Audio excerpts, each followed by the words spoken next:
প্রিয় দর্শক সবাইকে আমন্ত্রণ জানাচ্ছি চ্যানেল আয়ের উত্তর আমেরিকা স্টুডিও থেকে আমাদের সাপ্তাহিক নিয়মিত আয়োজন প্রবাসীর কথা অনুষ্ঠানে। আপনাদের সাথে আছি বাবু কামরুজ্জামান। এই অনুষ্ঠানে আমরা কথা বলি প্রবাসীর সুখ দুঃখ, প্রবাসীর জীবনযাপন এবং পাশাপাশি সমসাময়িক নানা বিষয় নিয়ে। আমাদের সঙ্গে বরাবরের মতো স্টুডিওতে একজন অতিথি আজকে সময় দিয়েছেন। আজকে আমাদের সঙ্গে রয়েছেন সারোয়ার চৌধুরী, একজন সার্টিফাইড পাবলিক অ্যাকাউন্টেন্ট। স্বাগত জানাচ্ছি সারোয়ার চৌধুরী আজকের আলোচনায়। ধন্যবাদ। সারোয়ার চৌধুরী, আমরা আপনার কাছ থেকে যে বিষয়গুলো মূলত জানতে চাইব প্রবাসের কথায়, আমরা প্রবাসীদের নানা বিষয় নিয়ে তো কথা বলি। আপনি যেহেতু পেশায় একজন সার্টিফাইড অ্যাকাউন্টেন্ট, সিপিএ, পাশাপাশি একজন উদ্যোক্তা, এবং আপনার আমি যত জানি আপনি 3 দশকেরও বেশি সময় প্রবাস জীবন যাপন করছেন, যদিও নিয়মিত আসা যাওয়া করেন দেশে। সেই প্রবাস জীবন থেকে আপনার এই সার্টিফাইড পাবলিক অ্যাকাউন্টেন্ট হিসেবে, পরামর্শক হিসেবে কাজ করছেন। মূলত আসলে এই সার্টিফাইড পাবলিক অ্যাকাউন্টেন্ট হিসেবে আপনি কি ধরনের সেবাগুলো দিয়ে থাকেন, এবং যেটি আসলে দর্শকদের বুঝতে সুবিধা হবে? আমি জানি যে এই দেশে যারা নতুন আসেন, বসবাস শুরু করেন, তাদের ট্যাক্স ফাইলিং থেকে শুরু করে নানা বিষয়ে নানা রকম জটিলতার মধ্যে পড়তে হয়।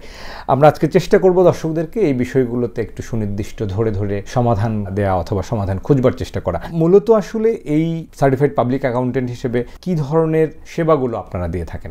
ধন্যবাদ কামরুজ্জামান, অত্যন্ত সুন্দরভাবে জিনিসগুলো উপস্থাপন করলেন। প্রথমে স্টার্টিংয়ে আপনি যেই, যদিও আমার মনে হয় না আপনি কতদিন ধরে এখানে আছেন, কিন্তু আপনার যে ব্যাপক পরিধি আমাদের বিজনেস, আমি পেশায় বিজনেস সাংবাদিকতা করি এক যুগেরও বেশি সময়, অত্যন্ত সুন্দরভাবে বলেছেন। সেই জন্য অনেকেই হয়তো বোঝে না যে সার্টিফাইড পাবলিক অ্যাকাউন্টেন্সিটা কি।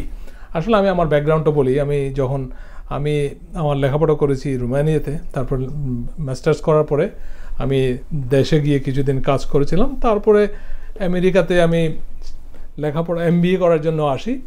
তো আমার লেখাপড়ার পরেই আমি যখন যেটা করি সেটা হচ্ছে সার্টিফিকেশন নেওয়ার জন্য আমি সার্টিফাইড পাবলিক অ্যাকাউন্টেন্সি পরীক্ষা দিয়ে পাশ করি। এটা একটা কঠিন পরীক্ষা। এটা পাশ করার পরে আমি প্রাইসওয়াটারহাউসকুপার্স, অ্যাকসেঞ্চার, এই ধরনের বড় বড় কোম্পানিগুলোতে প্রায় 10 থেকে 15 বছর কাজ করেছি। তো 15 বছর কাজ করার পরে চিন্তা করলাম যে ওদের সাথে কাজ করার পরে যে আমার অভিজ্ঞতা হলো, সেই অভিজ্ঞতাটাকে আমি আমার দেশের মানুষের কাজে লাগাই না কেন। সেই জন্য আমি চিন্তা করলাম যে দেশের মানুষ মানে এখানকার মানুষ না শুধু, আপনি যে বললেন যে উদ্যোক্তা, সেই জন্য আমি বাংলাদেশেও কিছু করার জন্য আমি কাজ করে যাই। আর এখানে যেগুলো করি, আমাদের ফার্মটা হচ্ছে সার্টিফাইড পাবলিক অ্যাকাউন্টেন্সি। বাংলাদেশে যে আপনারা যে CA ফার্ম বলেন না, ওই CA ফার্মের মতোই আমরা কাজ করি। আমরা ব্যবসা প্রতিষ্ঠা করি, আমরা মানুষকে ট্যাক্স ফাইলিংয়ে সহায়তা করি, আর মনে করেন যে বিভিন্ন ফাইন্যান্স পাওয়ার জন্য তাদেরকে আমরা বিভিন্ন ডকুমেন্টেশন তৈরি করার জন্য হেল্প করি। যদিও এখানকার ফাইন্যান্স পাওয়া অনেক কঠিন, বাংলাদেশে কিরকম হয় জানি না। বাংলাদেশে একজন উদ্যোক্তাকে অনেক রকম জটিলতার মধ্যে পড়তে হয়, কিন্তু গত কয়েক বছর ধরে যেই হিসাবটা আমরা দেখতে পাচ্ছি যে হাজার হাজার কোটি টাকা ব্যাহত হয়ে গেছে, তার মানে নিশ্চয়ই ওখানে ফাঁক ফোকর আছে অথবা দেশপ্রেমের অভাব আছে। আমাদের এখানে কিন্তু দেশপ্রেমের অভাব না থাকলেও কঠিন একটা যে চেক অ্যান্ড ব্যালেন্স আছে, সেই জন্য কিন্তু এখানে কিন্তু টাকা ব্যাংকের থেকে টাকা নিয়ে কেউ পালিয়ে যেতে পারে না, চাইলে অনিয়ম করা যায় না। এটা একেবারে যদি অনিয়ম করতেই হয় তাহলে ব্যবসাটা মরে যায়। এটা বুঝতে হবে যে মরে গেল। এটা ব্যাংক এবং যে ফাইন্যান্সিয়াল ইনস্টিটিউশন তারা বুঝে যে মারা গেল। কিন্তু গত কয়েক বছর ধরে আমরা যা দেখতে পাচ্ছি যে বাংলাদেশের বিভিন্ন ব্যাংক খালি হয়ে গেছে। আমার মনে হয় 1 ডজন ব্যাংক বোধহয় পয়সা করে সব চলে গেছে। গত কদিন আগে দেখলাম যে 6টা ব্যাংক একসাথে মার্জার হচ্ছে। আমি ব্যাংকিংয়ের ব্যাপারে আমি একটু উৎসাহী। কেন? আমি একজন উদ্যোক্তা, ব্যাংকের উদ্যোক্তা। আমি NRBC ব্যাংকের একজন স্পন্সর। বাংলাদেশে যে NRBC ব্যাংক আছে তার একজন স্পন্সর। তবে দুর্ভাগ্যের বিষয়, আমাদের ব্যাংক বাংলাদেশ ব্যাংকের ইন্ডিপেন্ডেন্ট ডিরেক্টর দ্বারা পরিচালিত, অর্থাৎ তার মানে যারা উদ্যোক্তা তারা কিন্তু এখন বাইরে। সেই জন্য বলতেছি আমাদের দেশের আর এখানকার মধ্যে আমাদের দেশপ্রেমের অভাব নেই।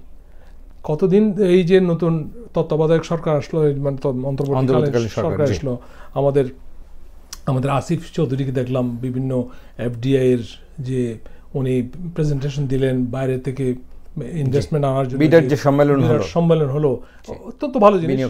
বিনিয়োগ সম্মেলন এটা করা দরকার, দেশকে প্রেজেন্ট করা দরকার। আমাদের দেশে এখন গণতান্ত্রিক একটা পদ্ধতি আসবে, এটা চাই।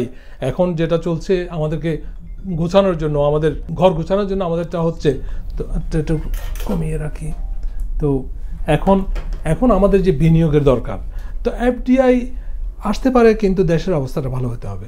দেশের ব্যাংকিং ব্যবস্থা, দেশের সার্বিক বিনিয়োগ পরিবেশটা সুন্দর হতে হবে, তখনই মানুষ।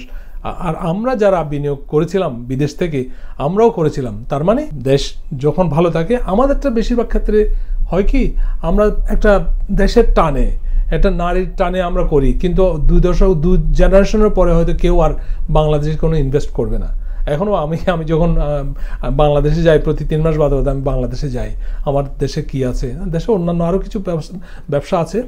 আর তবে আমি চাই বাংলাদেশিরা যাতে প্রবাসে ব্যবসা করতে পারে এবং প্রবাস থেকে যাতে বাংলাদেশে ব্যবসা করতে পারে, সেই জন্য আমি কিন্তু আমার অফিস থেকে নিয়মিত হেল্প দিয়ে যাচ্ছি।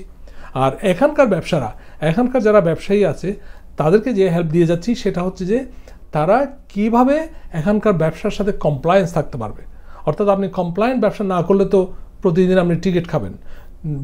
আপনার নিউ ইয়র্ক সিটি IRS থেকে আপনি চিঠি আসবে। এখন চিঠি আসার পরে আপনি কি করবেন? চিঠি আসলেই আপনি যদি চিঠিগুলোকে সব ডাস্টবিনে ফেলায় রাখেন, তবে একদিন দেখবেন যে আপনার ব্যাংক অ্যাকাউন্টটা লকড হয়ে গেছে। আমি যদিও স্বল্প সময় এখানে অবস্থান করছি, তারপর একটা জিনিস দেখেছি যে এখানকার সবাই IRS-কে অনেক ভয় পায়, IRS ইস্যুতে অনেক ভয় পায়।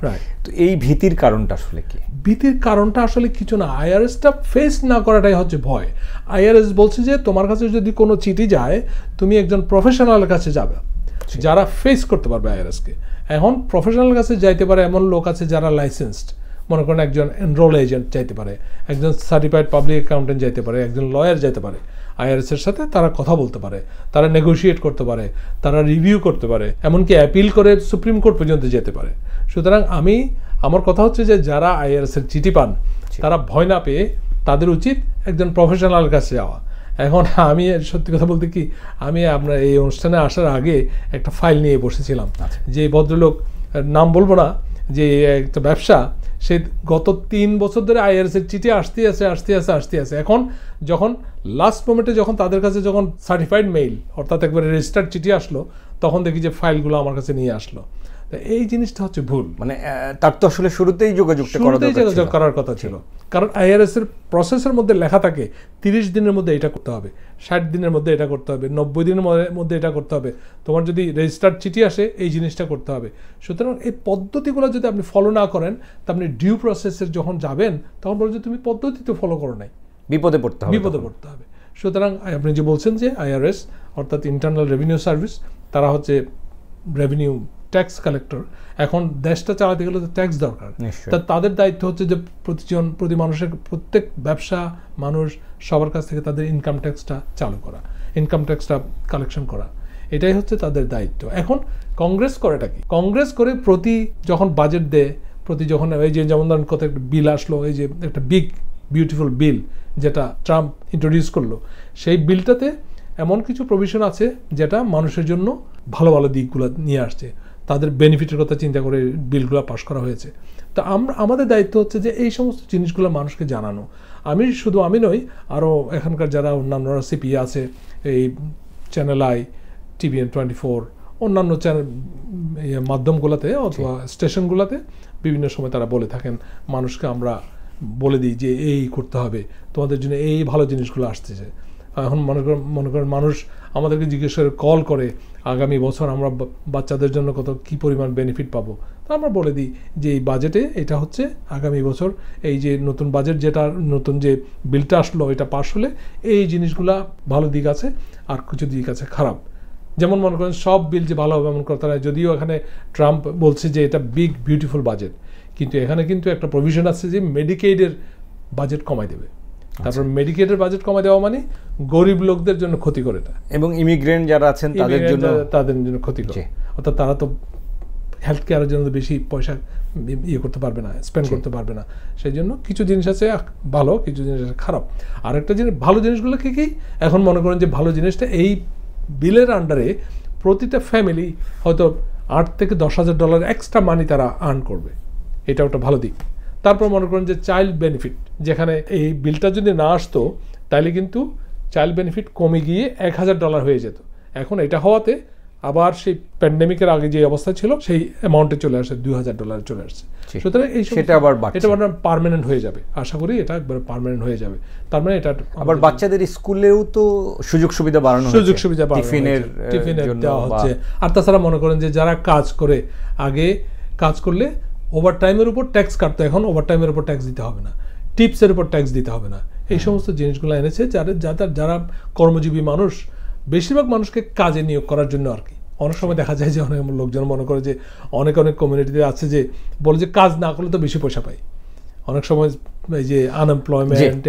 আমার একটা প্রশ্ন, যে আমি এটা জাস্ট সাদা চোখে যে প্রশ্নটি করতে চাই, আপনি যেহেতু একজন পেশাজীবী সার্টিফাইড পাবলিক অ্যাকাউন্টেন্ট বলতে পারবেন, অনেকেই মনে করে আমার কথা বলে যারা এখানে নিয়মিত আছেন, যারা সিটিজেন, যারা ট্যাক্সের আওতায় কাজ করেন, তারা হয়তো এত পরিমাণে এই দেশে ট্যাক্স দিতে হয়, তারা অনেক সময় মনে করেন কেউ যে ট্যাক্সের পরিমাণ এত বেশি যে তাদের ঘন্টায় যত কাজ করছে, কেউ হয়তো $20 ঘন্টা পাচ্ছে, কিন্তু তার ট্যাক্স কাটার পর সেটি 15 টাকায় বা 16 টাকায় নেমে আসছে। যিনি হয়তো 25 টাকা ঘন্টায় করছে, তিনি হয়তো 19 টাকায় চলে আসছে। যিনি ক্যাশ জব করছেন, তার হয়তো সেটি দিতে হচ্ছে না। তো সেই জায়গাটা একটা বড় ধরনের বৈষম্য ক্রিয়েট করে কিনা, বা এটা ডিসকারেজ করে কিনা? এটা এক ধরনের ডিসকারেজ করে যারা কাজ করে তাদেরকে। কিন্তু আপনি যদি লং টার্ম একটা চিন্তা করেন, আপনার লাইফ গোলটা কি সেটা চিন্তা করেন। এখন যদি আপনি যদি নিজেই সেই প্র্যাকটিসটা করেন, আপনার ছেলে মেয়ে হয়তো মনে করবে যে ওইটাই তো ভালো, বাবা যেটা করতেছে সেটাই তো ভালো, যে ক্যাশ পয়সা কাজ করতেছে, ট্যাক্স দিতে হচ্ছে। কিন্তু আবার ট্যাক্স দেওয়ার তো অনেক বেনিফিটও আছে। তিনি পরবর্তীতে তার কাগজপত্র, কমপ্লায়েন্স থাকা, ব্যাংক লোন, হোম লোন বা অন্যান্য যে লোন, অবশ্যই। আর তাছাড়া যে ট্যাক্সটা আপনি অনেক সময় লোকজন বয়স যখন একেবারে শেষ হয়ে যায়, তখন চিন্তা করে যারে আমার তো পেনশনে কোনো সোশ্যাল সিকিউরিটিতে কোনো কিছু জমা হয় নাই, তখন দেখা গেলো যে বলে যে কি করব এখন, তখন বাধ্য হয়ে তারা মিনিমাম একটা ট্যাক্স দিয়ে সোশ্যাল সিকিউরিটি বাঁচিয়ে রাখার জন্য 10 বছর কাজ করে। কারণ 1 বছরে 4টা ক্রেডিট, তার মানে 10 বছর কাজ করলে 40টা ক্রেডিট হলে আপনি সোশ্যাল সিকিউরিটি বেনিফিটের জন্য উপযুক্ত হবেন। এখন এই সোশ্যাল সিকিউরিটি বেনিফিট পেতে গেলে আপনার তো কাজ দেখাতে হবে, অথবা সেলফ এমপ্লয়েড হতে হবে, এবং ট্যাক্স দেখাতে হবে, নিজেরই দিতে হবে। আর চাকরি করলে যেটা সুবিধা সেটা হচ্ছে যে আপনার যে সোশ্যাল সিকিউরিটি ট্যাক্স, সেটা আপনি অর্ধেক দিলেন, এমপ্লয়ার অর্ধেক দিল, তাহলে আপনার উপর থেকে বোঝাটা কমে গেল। এই সমস্ত জিনিসগুলো চিন্তা করলে এই যে এখানকার মেন স্ট্রিমে থাকাই ভালো। আমার মনে হয় আমরা অনেক সময় মনে করি যে গাছেরটাও খাবো, তলারটাও খাবো, সব কিছু চিন্তা করলে হবে না। এটাই আপনাদের এই ধরনের এই যে কেস সলভ করতে গিয়ে কি মনে হয় যে বাংলাদেশি যারা আসেন, তারা শুরুতে এসে যখন প্রবাস জীবনযাপন শুরু করেন, যারা নিয়মের মধ্যে আসলে চলতে চান, তাদের জন্য আপনার পরামর্শ কি? আসলে তারা কোন বিষয়গুলোতে আসলে ভুল করে বসেন, সেই বিষয়ে যদি একটু দর্শকদেরকে বলতেন। অনেক সময় মনে করেন যে যারা নতুন এসছে হয়তো মনে করে যে তারা যদি ক্যাশ টাকাটা তাদের প্রধান টার্গেট থাকে। আর যারা লেখাপড়া করেছে, ইদানিং কিছু লোক বাংলাদেশ থেকে লেখাপড়া করার পরে এখানে এসছেন, তারা কিন্তু এখন ভালো জব করছে। আমার কিছু ক্লায়েন্ট আছে যারা বাংলাদেশ থেকে এসেছিল, এখানে নিউ ইয়র্কে ছিল কয়েকদিন, তারপর দেখি যে তারা অন্য জায়গায় চলে গেছে, ভার্জিনিয়া চলে গেছে এবং বাফালো চলে গেছে, অথবা অন্য আরেকটা স্টেটে চলে গেছে যেখানে হোয়াইট কলার জব করছে। আর এখানে যারা আছে তারা মনে করে যে বাচ্চা নিয়ে আসছি, ক্যাশ যেটা পাই সেটাই ভালো, কষ্ট করে হলেও এখানে থাকে। কিন্তু যারা চিন্তা করছে, ভবিষ্যৎ চিন্তা করছে, ছেলে মেয়েদের কথা চিন্তা করছে, বাইরে যাচ্ছে, তারা ভালো করছে। তবে নিউ ইয়র্কের যেটা সুবিধা হচ্ছে যে নিউ ইয়র্কের হাই কনসেন্ট্রেশন অফ ইমিগ্রেন্টস, এখানে কিন্তু ছেলে মেয়েদের জন্য কিন্তু সুবিধা। এখানে মনে করেন যে আমরা যারা আছি বাংলাদেশ থেকে এসেছি, তারা তো বেশি পয়সা আর্ন করতে পারি না, তাদের লেভেল অফ ইনকাম অনুযায়ী তারা কিন্তু ভালো ভালো কলেজের যে কোটা আছে, এই সমস্ত জিনিসগুলো পায়। সেটা এক ধরনের পজিটিভ জিনিস বলতে পারি। জি, নিশ্চয়ই। আর তাছাড়া ইনকাম যদি কম থাকে, স্কলারশিপ পাচ্ছে স্টুডেন্টরা, এটাও তাদের জন্য একটা প্লাস। আর বাংলাদেশ থেকে মনে করেন যে, আর এখানে বাংলাদেশ থেকে তো অনেকে এসছেন, হয়তো এখানকার বাংলাদেশের এডুকেশনও কম, এখানকার এডুকেশন 0, তখন তাদের জন্য খুব কষ্টকর হয় কিন্তু মানে মেইন স্ট্রিম জবে ঢোকার জন্য। তো তাদের জন্য হয়তো দেখা যায় যে রেস্টুরেন্ট জব, অড জবগুলো করতে হয়। জি, নিশ্চয়ই। আমি একটু জানতে চাইবো যে আপনার পরামর্শক হিসেবে কোন বিষয়গুলোতে সতর্ক থাকতে বলবেন, যে একজন প্রবাস জীবন শুরু করা মানুষের আসলে এই ট্যাক্স ইস্যুতে বা এই ধরনের ইস্যুতে আসলে তার কোন বিষয়গুলোকে সতর্কতার সাথে আসলে পথ চলা উচিত? তাদের মনে করেন যে মেইনলি তাদের চিন্তা করতে হবে যে তাদের ছেলে মেয়েদের এডুকেশন, তারপরে চিন্তা করতে হবে তাদের একটা বাসস্থান, এটা একটা মেইন জিনিস আমেরিকাতে। তবে ইদানিং বাঙালিদের জন্য বেশ ভালো একটা সুযোগ হয়েছে যে হোম কেয়ার সার্ভিসটা ছিল, এতে কিন্তু প্রচুর মানুষ জব পেয়েছে। প্রচুর বাঙালি আমরা বাংলাদেশের মানুষ যারা এখানে ইমিগ্রেন্ট হিসেবে এসেছে তারা কিন্তু হোম কেয়ার সুবিধাটা যদিও সিডিপ্যাপ সার্ভিস যেটা আগে ছিল এখন বোধহয় এটা পিপিএল এ চলে যাচ্ছে, এটা তাদের জন্য একটু অসুবিধা হচ্ছে। তো আগে যেটা হোম কেয়ার সিডিপ্যাপ ছিল ওটাতে কিন্তু ভালো সুযোগ সুবিধা ছিল, এক ঘরের মধ্যে থেকেও কাজ মানে মা বাবার সেবা করে পয়সা মানে কিছু আর্ন করা যেত এতে কিন্তু। আর তাছাড়া আর্নিংগুলো ছিল ট্যাক্স ফ্রি, সেটাও একটা ভালো দিক ছিল। সব কিছু মিলিয়ে যেটা চিন্তা করতে হবে যে একটা বাসস্থান আর ছেলে মেয়েদের লেখাপড়া, এই জিনিসগুলো চিন্তা করতে হবে, আর নিজেদের স্বাস্থ্য আর লিগ্যাল ইস্যুসগুলো, ট্যাক্স ইস্যুসগুলো যেটা বলছি যে আপনি যদি একটা গোল যদি থাকে, আপনার যদি একটা বাড়ি করার গোল থাকে, একটা ছেলে মেয়েদের স্কুলে পাঠানোর গোল থাকে, তাহলে তাদেরকে প্ল্যান করতে হবে কি পরিমাণ তারা আর্ন করলে তাদের, অথবা আর্নিং যদি বেশি হয় মানে কি বেশি কাজ করতে হবে আর বেশি করলে। আমি অনেক লোক দেখেছি যারা $200,000 পর্যন্ত ইনকাম করে by driving Uber, lot of money. এখন একটা হোয়াইট কালার জব করলেও এটা পাওয়া যায় না, কিন্তু তার তো দিতে হচ্ছে, শ্রম দিতে হচ্ছে, টাইম দিতে হচ্ছে, এবং ফ্যামিলি থেকে সেখানে হয়তো ট্যাক্স দিতে হচ্ছে না, ট্যাক্স দিতে হয় সহজে, কিন্তু জিনিসটা হচ্ছে যে বিজনেস ট্যাক্স তো এখানে তো অনার সিস্টেম, মানে অনার সিস্টেম, আপনি ট্যাক্সটা আপনি ডিক্লেয়ার করতেছেন। আর তাছাড়া কিছু কিছু জিনিস আছে ডকুমেন্টেড, আর কিছু কিছু জিনিস আছে আনডকুমেন্টেড, যেগুলোকে আমরা বলি যে এটা নিজেরই করতে হবে। যেমন আপনি গাড়িতে কতবার তেল ঢুকালেন, এটা তো আর এটার জন্য আইআরএস কিন্তু একটা এস্টিমেটেড গাইডলাইন থেকে ধরে, কিন্তু আপনি যদি গাইডলাইনের এক্সিড করে ফেলেন অথবা আপনি ডেভিয়েশনটা বেশি হয়ে যায় তখন আপনাকে ধরে। আর তাছাড়া এই সমস্ত ক্ষেত্রে অনেক সময় র্যান্ডম স্যাম্পলিংয়ে আপনি যদি পড়ে যান তখন আইআরএস আপনাকে। আইআরএস মূলত কোন বিষয়গুলোতে সবথেকে বেশি আসলে কড়াকড়িভাবে আইআরএস কিন্তু বেশিরভাগ ক্ষেত্রে চেক করে যারা সেলফ এমপ্লয়েড যে সময় যারা ট্যাক্স ফাইল করে তাদেরকে চেক করে, কারণ তাদের চেক করার একটা আছে, প্রভিশন আছে। যারা W2-তে কাজ করে তাদের তো ব্ল্যাক অ্যান্ড হোয়াইট, W2-তে যা আছে ওটা অলরেডি এমপ্লয়ার রিপোর্ট করে দিয়েছে আইআরএস এর কাছে, বলছে আমি ওই লোকটাকে এত টাকা দিয়েছি। তখন আপনি যখন ট্যাক্স ফাইল করে যাবেন, আপনার সাথে যখন এমপ্লয়ারের রিপোর্টটা মিলে যাবে তখন অটোমেটিক্যালি আপনার ট্যাক্সটা ফ্রি হয়ে যাবে। আপনি যদি টাকা টোকায় কেটে রাখে আপনাকে ফেরত দিয়ে দেবে। যারা সেলফ এমপ্লয়েড আর যারা ব্যবসায়ী, ক্ষুদ্র ব্যবসায়ী, তারা অনেক সময় আমাদের এখানে বেশিরভাগ ক্ষেত্রে আমরা দেশি স্মল বিজনেসগুলোর যেটা সমস্যা করি সেটা হচ্ছে যে, মনে করেন আপনার একটা রেস্টুরেন্ট আছে, আপনার এমপ্লয়ি আছে, আপনি এই এমপ্লয়ীদের জন্য ট্যাক্স কাটছেন কিন্তু আপনি আইআরএস এর কাছে ফাইল করছেন না, এটা একটা বিরাট অফেন্স। এটাকে বলে ট্রাস্ট ফান্ড অফেন্স।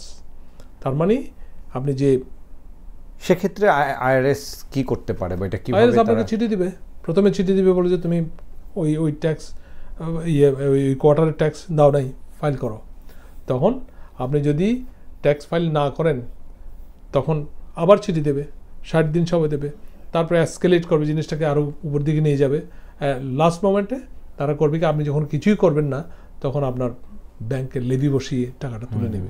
কিন্তু ট্যাক্স কেটে নিয়ে, কর্মীদের কাছ থেকে ট্যাক্স কেটে নিয়ে ফাইল না করাটা কেন এটা করে থাকে? এটা অনেক সময় জিনিসটাকে লেজিটিমেটলি বলতে গেলে অনেক সময় দেখা যায় যে তারা টাকাটা হয়তো তাদের হাতে নাই। আপনি আমার কাছে কাজ করেন, আমি বললাম যে ভাই কামরুজ্জামান, আপনার কাছ থেকে আমি 200 টাকা কেটে রাখলাম এই সপ্তাহ, এগুলো তো আইআরএস এর জন্য কেটে রাখছি, আপনি অন গুড ফেথ আপনি বললেন যে ঠিক আছে ভাই আপনি পাঠান, কিন্তু আপনি সেটা দিলেন না। কিন্তু আমি সেটা দিলাম না। কিন্তু যখন আপনি বছরের শেষে যখন আপনি আমাকে ট্যাক্স করবেন W2-র জন্য, তখন আমি দেখলাম যে 3-4 কোয়ার্টারের একবারে ফাইল করে দিলাম, ট্যাক্স দিলাম না। এটা করা যায়, আপনি ফাইলটা করে দিলেন। আইআরএস এর কথা হচ্ছে যে তুমি অন্তত ফাইলটা করে দাও। তখন আমি করে দিলাম, করে দেওয়ার পরে আপনার W2 আসলো, আপনি ট্যাক্স ফাইল করলেন, আপনি ট্যাক্স ফাইল আটকে গেল আর আমিও আটকে গেলাম। আপনার পরামর্শ হবে যে সেখানে স্বচ্ছতা আনা এবং প্ল্যান করা। যেমন ধরুন অনেকে আপনি এখানে রেস্টুরেন্টে যান, ওখানে যান, সেলস ট্যাক্স আপনি খাওয়ার পরে মনে করেন 10 টাকার খেলেন, সাথে আরও 1 টাকার সেলস ট্যাক্স চলে আসছে, কিন্তু সেলস ট্যাক্সটা তো আপনার মানে দোকানদারের না। সেলস ট্যাক্সটা হচ্ছে নিউ ইয়র্ক স্টেটকে পাঠানোর জন্য। এখন করে কি, আমরা যখন সেলস ট্যাক্সটা পাঠাতে হয় তখন আমাদের পেট ব্যথা শুরু হয়ে যায়, তখন বলি যে না এটা কেমনে না দিব।